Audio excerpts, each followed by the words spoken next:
The signal cut through every communication channel in the sector. It did not ask permission. It did not wait for approval. Every screen, every hologram, every audio device suddenly switched to the same broadcast. The emergency frequency that had not been used in over 40 years was now alive with static and a voice that carried the weight of something historic. Krelvo sat in his training station on the moon of Yethys Prime. His four eyes blinked rapidly as his drink slipped from his tentacles and crashed onto the floor. The screen in front of him showed what he thought was impossible. The Veksuri pirates, the monsters who had stolen everything from his family 20 years ago, were burning. Their ships were breaking apart like toys in the hands of an angry child.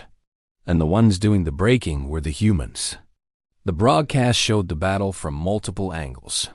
Someone had planted cameras throughout the reaches, the lawless stretch of space where the Veksuri had built their empire of terror. For decades, they had raided colonies, stolen cargo, murdered civilians, and enslaved thousands of beings from 100 different species. No government had been strong enough to stop them. No fleet had been brave enough to try. The Galactic Council had written off the reaches as a lost cause, a place where only criminals and the desperate dared to travel. But now the humans had come. The voice on the broadcast belonged to a Trellian journalist named Mox. His voice shook as he described what his cameras were capturing. He explained that 3 days ago, a human colony ship carrying over 8,000 civilians had been attacked by Veksuri raiders near the border of the reaches. The pirates had made a terrible mistake. They had assumed the humans would pay ransom like everyone else. They had assumed the humans would negotiate, beg, and eventually surrender their people to slavery. They had assumed wrong. The humans had sent a message to the Veksuri leadership. It was short. It contained only 3 words. "We are coming." Mox's voice continued over the footage. The human fleet had arrived at the edge of the reaches less than 40 hours after the attack on their colony ship. Military analysts across the sector had been shocked by the speed. The reaches were far from human space. Calculations suggested it should have taken them at least 2 weeks to gather a response force and travel that distance. But the humans had done it in less than 2 days. Later, it would be revealed that the humans had been quietly building something called slipgates, hidden pathways through space that allowed near-instant travel. They had been preparing for something like this for years. The footage showed the human fleet emerging from one of these gates. Krelvos counted the ships on his screen. His heart began to beat faster. There were over 300 vessels. Destroyers, cruisers, carriers, and in the center of the formation, 3 massive dreadnoughts that dwarfed everything around them. The largest was called the Retribution. Its hull was covered in weapon systems that Krelvos did not recognize. Later reports would describe these as plasma lance batteries, weapons that could cut through any known shield technology. The Veksuri had responded to the human arrival with their typical arrogance. Their leader, a cruel warlord named Thaxer, had commanded his full armada to meet the humans in open space. He had believed that his 600 ships would crush the smaller human force. He had gathered every pirate vessel in the reaches, every stolen warship, every converted raider, and brought them together for what he called the greatest victory in Veksuri history. The battle had lasted 4 hours. The broadcast showed it in brutal detail. The humans did not fight like other species. They did not form defensive lines and wait for the enemy to come to them. They did not try to negotiate or accept surrender. They pushed forward with a ferocity that made Krelvos feel cold. Their ships moved in perfect coordination, each one knowing exactly where to be and when. Their weapons fired with precision that seemed impossible. The Veksuri shields, which had stopped the weapons of a dozen different navies over the years, failed within minutes under the human assault. Mox described the tactics as something called combined arms warfare. The human fighters would swarm an enemy ship, drawing its point defense systems. Then the destroyers would move in and disable the engines. Finally, the cruisers would deliver the killing blow. It was systematic. It was efficient. It was terrifying. Krelvos watched a Vexery battlecruiser, one of the most feared ships in the sector, try to flee the battle. The human dreadnought Retribution turned its main weapon toward the fleeing vessel. A beam of white-hot plasma crossed the distance in less than a second. The battlecruiser did not explode. It simply ceased to exist. The beam had been so powerful that it had vaporized the entire ship instantly. The broadcast cut to footage from inside one of the Vexery stations. Pirates were running through the corridors, screaming in their harsh language. They were abandoning their posts, trying to reach escape pods. But the humans had already deployed boarding teams. Soldiers in heavy armor moved through the station with methodical purpose. They were not shooting wildly. They were not being cruel. They were simply capturing every pirate they found. The humans had a list. They had the names and faces of every Vexery leader, every captain, every torturer who had hurt innocent people over the past 4 decades. They were collecting them one by one. Mox's voice grew quieter as he showed footage of the human soldiers freeing slaves from the Vexery holding cells. Beings from dozens of species, some who had been captive for years, were being carried out by the humans. Medical teams were waiting with supplies and care. The humans were gentle with them. They spoke softly. They offered water and food. The contrast between the violence of the battle and the kindness shown to the victims was striking. Across the sector, billions of beings watched the broadcast in stunned silence. On the Gothry homeworld, elders who had lost children to Vexery raids wept openly. On trade stations and colony worlds, former slaves recognized the faces of their captors being dragged away in chains.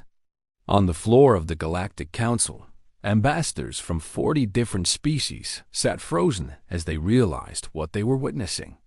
The humans had done in one day what the galaxy had failed to do in 40 years.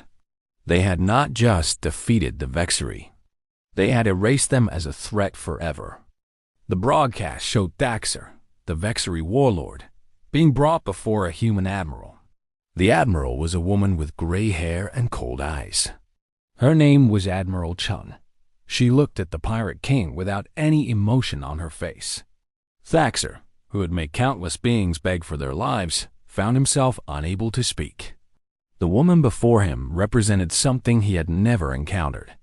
She represented a species that did not forgive, did not forget, and did not stop. Admiral Chun spoke to Thaxter in a calm voice. She told him that he would face trial for crimes against humanity and crimes against the galactic community. She told him that every victim of the Vexery would have a chance to testify.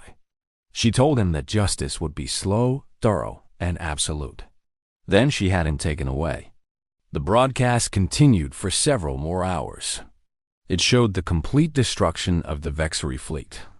Of the 600 pirate ships that had gathered to fight, fewer than 30 survived. Most of those had surrendered early. The humans had not pursued the ones that fled. They did not need to. The message had been sent. Mox ended his broadcast with a final observation. He noted that the humans had not asked the Galactic Council for permission to enter the Reaches. They had not requested assistance from allied species. They had not waited for diplomatic solutions. When their people had been threatened, they had simply acted. And in acting, they had freed an entire sector from decades of terror. Krelvos sat in his trading station long after the broadcast ended.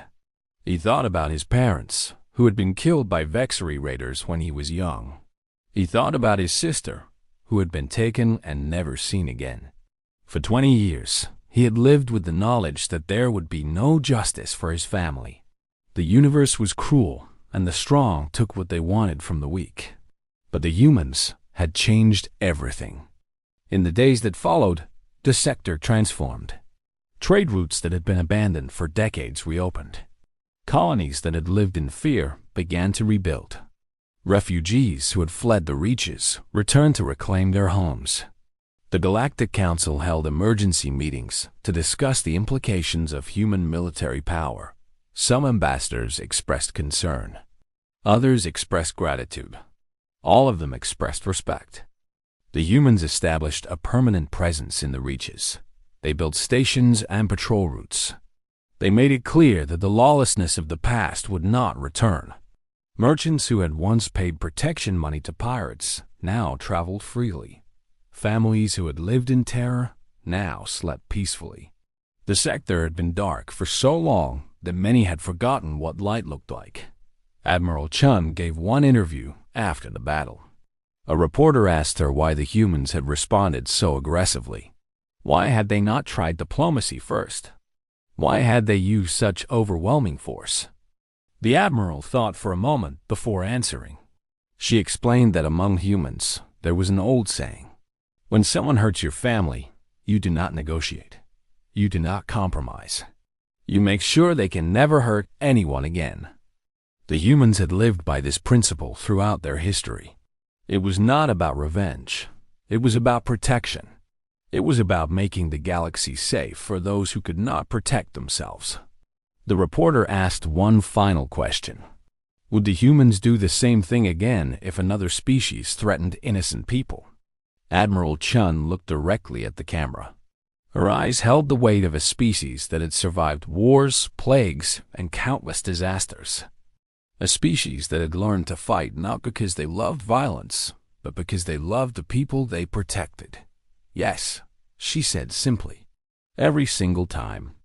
The broadcast of the Battle of the Reaches would be studied for centuries. Military academies across the galaxy analyzed the tactics. Historians documented the fall of the Vexri Empire. Philosophers debated the ethics of such decisive action. But for the ordinary beings of the sector, the ones who had lived in fear for so long, the message was much simpler. The humans had come, and the darkness had fled before them. Krelvos finally moved from his seat. He walked to the small shrine he kept for his parents. He lit a candle and spoke their names softly. For the first time in 20 years, he felt something he had almost forgotten. He felt hope. The universe was still cruel. The strong still threatened the weak. But now there was someone willing to stand between them. Now there was someone willing to fight. The humans called it justice. The rest of the galaxy called it a miracle. Either way, the sector would never be the same again.